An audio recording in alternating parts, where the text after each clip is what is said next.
It's a very common thing to come online and you see people displaying their profits. And these situations, most of the time, for us traders, usually trigger, the question: Is my strategy not working, or what's wrong with my strategy? But a lot of times, your strategy is not a problem because strategy and the whole grand total of the trading body, we have strategy being about, let's say, 15%. It is very important to have a good strategy, and you have your risk management. So this is going to be strategy. Your risk management will be, let's say another 15%. So risk management. Then psychology is going to be 70%. So it's a very common thing for people to come online and start questioning their strategy. But a lot of time the strategy is not a problem. It's you, that's the person handling the strategy, that's the problem. That is the you in the strategy. So the you component in the strategy is the one affecting the strategy. So I'm going to give you just quickly 2 points on how you can improve your strategy or improve confidence in yourself so that you stop questioning your strategy too much and focus on proper execution, because execution is what trading is all about. Focus on precise execution of your edge and the money will come by itself. So we're going to focus on just two things.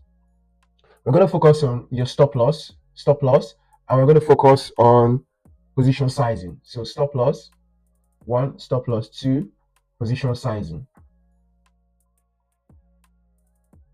So your stop loss.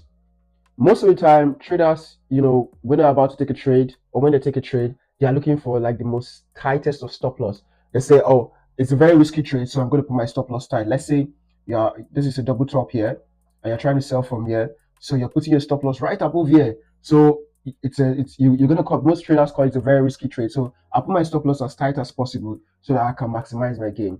But you need to understand that in the market, it's people that are participating in the market, and the way it is, most of us are very erratic. Most people are erratic. So somebody can just decide to, beat the market up this way and tick you off.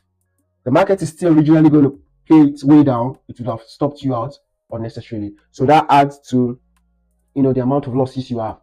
It now brings the question of you questioning your strategy. A lot of time, you just need to give your stop loss a good ample amount of space. Once you do this, it gives your trade enough breathing space so that when the market decides to fluctuate all the way to this way, it doesn't tick you off. It doesn't totally prevent you from getting stopped out, but it reduces the frequency. That's very, very important. It's very, very key to always give your stop loss ample amount of space so that it can do its thing, the trade can do its thing. Secondly, we're going to talk on position sizing. So sizing your position is very important. You need to look at your risk parameters. How much are you willing to risk per trade? So if you're willing to risk 2% per trade, what's the total sum of your account? Or you're willing to risk 0.5% of your account, what's the total sum of your account? Because trading is a probability game, and sometimes you can be in maybe 1, 2, 3, 4, 5 trade losing streak. The strategy is not bad, it's still working. It's just the probabilities are not in your favor within that particular period. So, but when you position sizing, your position sizing is really correct, is really good. That means you're managing your risk as good as possible. It gives you it gives you a proper amount of cushion to be able to accommodate this amount of losses. Then your winners can start ticking in. So this and more of this I'll be talking about on the 21st of February. On 21st of February, in a free class. It's going to be a free class. I'm going to be holding a free webinar on the 21st of February. All you need to do is just comment the word trade. Just comment trade in the comment section. Just type trade in the comment section, and I'll send you the details on how to, lock in on the 21st of February. I'll see you at the top. Make sure you key in. Bye for now.